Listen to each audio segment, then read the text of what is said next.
Doctor साहब, सबसे पहले आपका स्वागत है मिर्ज़ापुर न्यूज़ में। और लोग जानना चाहते हैं कि आपका परिचय आप स्वयं बताएं। सर धन्यवाद। मैं मिर्ज़ापुर का हूँ। मैं इस समय पॉपुलर हॉस्पिटल में कार्यरत हूँ, cardiology and diabetic medicine department में। मेरी प्रारंभिक शिक्षा दीक्षा मिर्ज़ापुर जीआईसी एंड मिर्ज़ापुर से हुई है और बाकी मेरी मेडिकल की पढ़ाई उड़ीसा से SAB medical college Cuttack and BHU से हुई है। मैं बनारस में पिछले 4 वर्षों से कार्यरत था हेरिटेज एंड गैलेक्सी में। अभी मैं जो है पॉपुलर अस्पताल में 1 साल से कार्यरत हूँ। आपके बेहतर अनुभव का लाभ जनपदवासी उठाना चाहते हैं और इस वक्त सर्वाधिक समस्या से जो लोग जूझ रहे हैं वो डायबिटिक का समस्या है। क्या सलाह है आपकी कि लोग इस समस्या से बच सकें? हाँ, मैं इसमें जरूर कहूंगा, ये बहुत महत्वपूर्ण क्वेश्चन आपने उठाया है कि डायबिटीज और डे टू डे लाइफ में डायबिटीज के पेशेंटों की संख्या और डायबिटीज के रोगियों की संख्या बढ़ती जा रही है। तो मैं डायबिटीज के रोगी जितने भी मिर्ज़ापुर शहर के हैं या मिर्ज़ापुर से बिलोंग करते हैं, मैं उनके लिए बहुत महत्वपूर्ण जानकारी देना चाहूंगा कि डायबिटीज किस किस कारणों से होता है। सबसे पहले तो डायबिटीज देखिए स्ट्रेस वाली लाइफ पहला, दूसरा है खान पान, तीसरा है जेनेटिक मतलब अगर मदर फादर को है, तीसरा है कि दिमागी टेंशन या फिजिकल एक्टिविटी न होना। तो ये सब सारी चीजों को डायबिटीज ने आमंत्रित करता है और इसी को हमें आगे चल के इसको बेहतर बनाना है।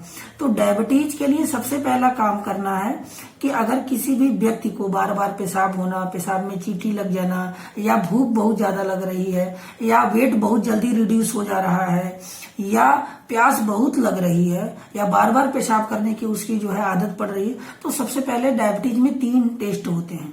शुगर, फास्टिंग शुगर, जो सुबह एटलीस्ट खाली पेट 8 घंटे होना चाहिए। अगर रात को 9 बजे व्यक्ति 10 बजे खाना खा रहा है तो सुबह 7 से 8 के बीच में फास्टिंग शुगर दे दे। इसके बाद तुरंत खाना खाए और 2 घंटे बाद फिर जो है कि वो ब्लड सैंपल दे। उससे क्या होगा, अच्छा रिजल्ट आएगा। तीसरा उसमें होता है HbA1c, जो ग्लाइकेसुलेटेड जो हमें मिल जाता है कि इनका नॉर्मल 3-4 महीने का शुगर लेवल क्या रहा, तो ऐसे हमें आइडिया मिल जाती है कि मैं उसको क्या दूंगा।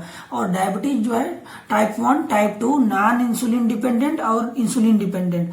टाइप 1 तो बहुत मतलब यंग जनरेशन में देखा जाता है, जैसे कि कोई 20 इयर्स में या 22 इयर्स में, क्योंककि उसमें क्या होता है जेनेटिक का आता है। टाइप 2 डायबिटीज ज्यादातर लोगों को देखा जाता है। टाइप 2 डायबिटीज हमारे भारत में लगभग 50% से जनसंख्या कवर कर रही है। उसमें 2-3 टाइप के हैं, एक होते हैं इंसुलिन डिपेंडेंट, एक होते हैं non insulin dependent. Insulin dependent मतलब जो इंसुलिन लेते हैं, और नॉन इंसुलिन डिपेंडेंट मतलब जो मेडिसिन खाते हैं। तो उसमें क्या होता है, अब हम आते हैं डायबिटीज एक्टिविटी पे। तो जब हम डायबिटिक एक्टिविटी पे आते हैं तो उसमें बहुत सारी चीजें होती हैं। उसमें सबसे पहले जब ये 3 टेस्ट मैंने बताया, अगर किसी भी व्यक्ति का बढ़ा हुआ आता है तो किसी भी, अब तो सब सुपर स्पेशलिटी डिपार्टमेंट हो गई, लेकिन किसी भी मेडिसिन स्पेशलिस्ट या कार्डियोलॉजिस्ट या डायबिटोलॉजिस्ट से मिलके वो अपनी पूरी परामर्श ले। उसमें सबसे पहला आता है फिजिकल एक्सरसाइज। इंसान को मॉर्निंग वॉक, इवनिंग वॉक बहुत जरूरी है। और मॉर्निंग वॉक, इवनिंग वॉक के साथ साथ फास्ट फूड बिल्कुल बंद कर दे। तंबाकू, एल्कोहल एंड टोबैको बिल्कुल ही स्टॉप कर देना चाहिए। बॉडी वेट का जो फिजिकल एक्टिविटी है उसको इंसान को बढ़ा देना चाहिए। फिजिकल एक्टिविटी अगर आपके पास टाइम नहीं है तो आप सबसे अच्छा साइकिलिंग कर सकते हैं, टीएमटी मशीन पे दौड़ सकते हैं, ट्रेडमिल टेस्ट पे। इसके बाद स्विमिंग कर सकते हैं। अगर उसमें से कुछ भी नहीं कर सकते तो अपने छत पे 10-20 मिनट टहल तो सकते हैं, योगा प्राणायाम कर सकते हैं, ताकि आपके शरीर से स्वेटिंग आ जाए। इसके बाद जो खाने पीने की जो लाइफ स्टाइल है उसको बिल्कुल चेंज कर दें। फास्ट फूड बिल्कुल बंद, सरसों या तीसी के तेल में बना हुआ खाना खाएं। मार्केट में जितने तेल आ रहे हैं वो सब बेकार हैं। और उससे बेहतर आप क्या कर सकते हैं, आप जो है रोटी में कई तरीके का ग्रेन डाल देते हैं, जैसे कि आपका बाजरा हो गया, ज्वार हो गया, मक्का हो गया, गेहूं हो गया, जौ हो गया, चना हो गया। ये सब डाल के अगर जैसे नवरत्न जिसको बोलते हैं, अगर ये बनाए तो डायबिटीज रोगी को बहुत ही फायदेमंद होगा। और उसमें सबसे बड़ी बात है चीनी बिल्कुल बंद, गुड़ बिल्कुल बंद, पका आम, पका पपीता। इसके बाद मीठी चीजें बिल्कुल बंद कर देनी चाहिए। चावल में आप 2 तरीके का चावल मार्केट में उपलब्ध है, एक तो ब्राउन राइस, नहीं तो उसना या उबला हुआ चावल, इसको भी ले सकते हैं एक टाइम। दूसरी चीज अब आती है कि फास्ट फूड बिल्कुल बंद कर देना चाहिए, क्योंकि फास्ट फूड से सबसे ज्यादा डायबिटीज अनकंट्रोल्ड हो जाता है, क्योंकि वेट बढ़ेगा, अब सांस फूलने लगेगी, सीढ़ी नहीं चढ़ पाएंगे। तो ये सब सारी चीजों के डायबिटीज रोगी को लिए, क्योंकि अगर आप डायबिटीज इधर डायबिटीज अगर आप अनकंट्रोल रखेंगे तो आपको हार्ट की समस्या आने वाले दिनों में बहुत जल्दी आ जाती है, ताकि मरीज की दवाइयों की संख्या बढ़ जाती है, काम करने की कैपेसिटी कम हो जाती है, और इसके बाद उसका शरीर धीरे धीरे कमजोर हो जाता है, किडनी रोग से ग्रसित हो जाता है, हार्ट रोग से ग्रसित हो जाता है।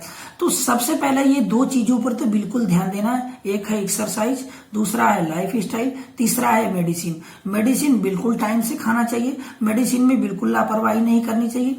तीसरी बात जो सबसे बड़ी आती है, स्ट्रेसफुल लाइफ।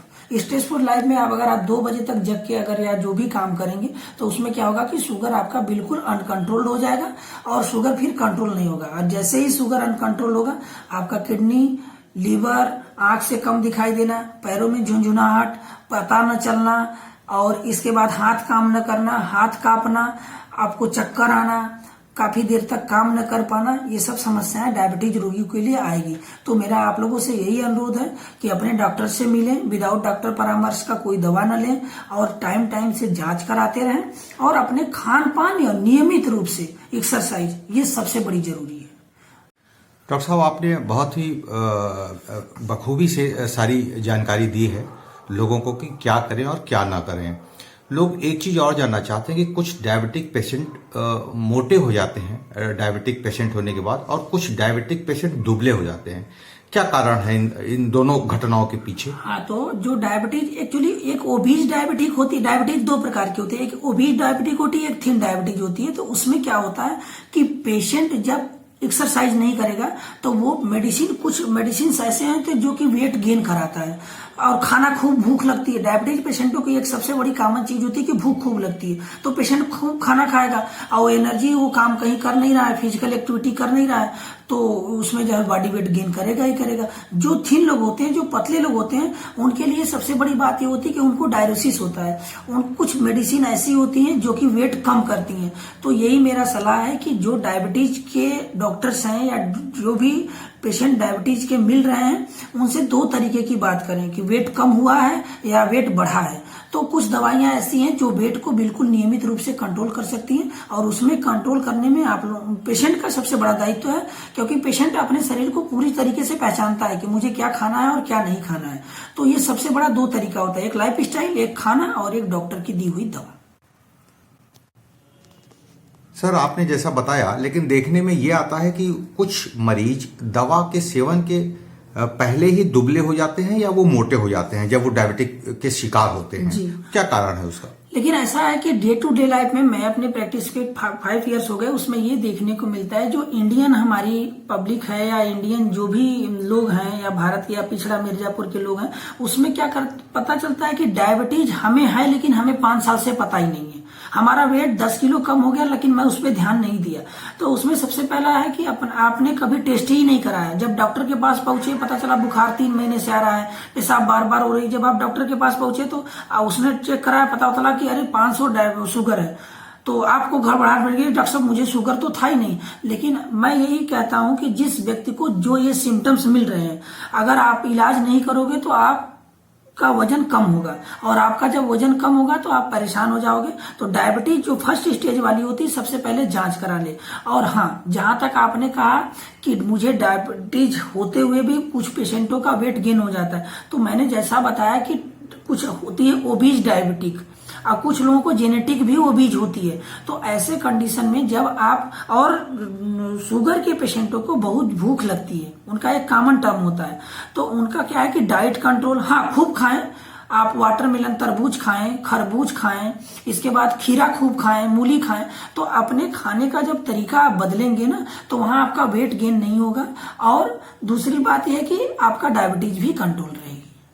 मतलब मीठा पपीता ना खाएं डायबिटिक के मरीज? नहीं, अधपका पपीता आप चाहे जितना खा सकते हैं। पपीता इज ए लैक्सेटिव, पपीता आप अधपका खा सकते हैं, बहुत पका पपीता नहीं। जैसे कच्चा आम खा सकते हैं, लेकिन पका आम नहीं खा सकते आप। सबसे अच्छा है कि तरबूज खाइए गर्मी के दिनों में, इसीलिए गर्मी के दिनों में तरबूज खूब मिलता है। तो आपका तरबूज, जैसे 1 किलो अगर तरबूज खा गए आप, तो आपका पेट भी भर गया और आपकी बहुत ज्यादा एनर्जी भी नहीं मिली, क्योंकि तरबूज ऑलरेडी पानी है, और आपका वेट भी गेन नहीं होगा। क्या ये कहना ठीक रहेगा डॉक्टर साहब कि जो है कैलोरी से भी रिलेट करता है शुगर बढ़ना या घटना? जी बिल्कुल। अगर आप कैलोरी का मतलब है कि अगर आप डाइट कंट्रोल नहीं कर रहे हैं, 4 रोटी की जगह आपको भूख लगी है 7 रोटी खा लिए, तो कैलोरी बढ़ेगी, तो एनर्जी आपका वेस्ट नहीं हो रहा है, तो आपका वेट तो बढ़ेगा, कहीं ना कहीं तो एनर्जी शरीर में दिखेगा ना। इसलिए आप पेट भर खाइए, लेकिन ऐसी चीज खाइए जिससे हमें एनर्जी कम मिले और हमारे शरीर का काम हो जाए, जितना हमें कैलोरी एनर्जी चाहिए। जैसे उसमें गर्मियों के दिन में खीरा है, ककड़ी है, इसके बाद मूली भी मिल सकता है, गाजर भी मिल सकता है, आप भुजा बनवा के खा सकते हैं, वाटरमेलन खा सकते हैं, आम का पना पी सकते हैं।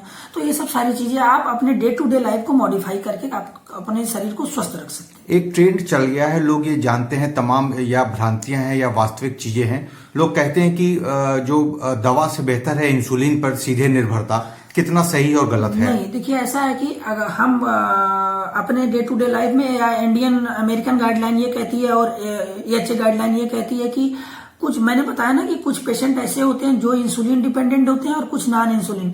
तो सबसे पहले क्या होता है कि जब इंडियन कॉमन, जैसे हमारे पास पेशेंट आया, हमने जांच कराया, तो सबसे पहले अगर वो पता चल जाता है कि हमें इंसुलिन से कंट्रोल कर पाएंगे या इसको सीधे मतलब दवा से कंट्रोल कर पाएंगे या सीधे इंसुलिन देना पड़ेगा, तो पहले इंसान ट्रायल करता है कि क्योंकि इजिली अवेलेबल होता है दवाई।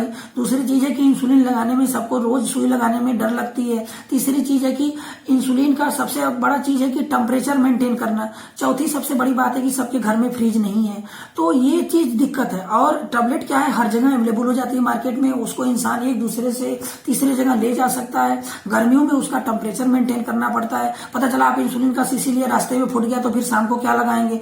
तो टैबलेट इजिली अवेलेबल है, प्लस इजिली कंट्रोल भी कर लेता है। लेकिन हाँ, कुछ पेशेंट ऐसे मिलते हैं जो कि टैबलेट जब काम नहीं करती, तो वहां पे इंसुलिन देना ही हम लोग का लास्ट ऑप्शन है। डॉक्टर साहब, लास्ट सवाल, एक अंतिम सवाल ये है कि क्या जीवन शैली सही रख के दवा को कम किया जा सकता है? बिल्कुल, आपने बहुत अच्छा सवाल किया। हर इंसान चाहे तो अपने लाइफ में दवाइयों का संख्या कम कर सकता है। आप जितना ज्यादा फिजिकल एक्टिविटी करेंगे उतनी दवाइयों की संख्या कम होगी। बट अनफॉर्चुनेट कभी कभी ऐसा हो सकता है, देखिए आपने लेबर वर्क के लोगों को देखा होगा, कभी बहुत कम ऐसे लोग मिलेंगे जिसको डायबिटीज होगा। फार्मर्स में देखिए कितने, उनकी बॉडी कितनी तंदुरुस्त रहती है, वेट भी गेन नहीं होता है। तो आप एक ठेला चलाने वाले का देखिए, कभी वेट बहुत ज्यादा नहीं होगा। अगर कॉमन पर्सन की बात करें तो आपका फिजिकल एक्टिविटी ही आपको डायबिटीज, हार्ट के पेशेंट, किडनी के पेशेंट से बचा सकता है। वेट की आपने बात की, तो वेट तो दुबले लोगों को भी डायबिटिक के चपेट में आते हुए देखा गया है। लेकिन यह है कि कॉमन जगह पे देखा गया है कि जो लोग बहुत ज्यादा हार्ड वर्क करते हैं, बहुत ज्यादा फिजिकल एक्सरसाइज करते हैं, उनको डायबिटीज आ सकती है। मैं ये नहीं कह सकता, लेकिन लेट में आएगी, और आएगी तो उतनी क्षति नहीं पहुंचाएगी जितना कि हेल्दी लोगों को पहुंचाएगी, मोटे लोगों को पहुंचाएगी। क्योंकि मोटे लोगों की कॉमन बीमारियां शुरू हो जाती है, और ये कॉमन बीमारियां जब शुरू होगी तो और सारे बीमारियों को न्योता दे देगी। ठीक है, बहुत बहुत धन्यवाद डॉक्टर साहब, हमसे बात करने के लिए।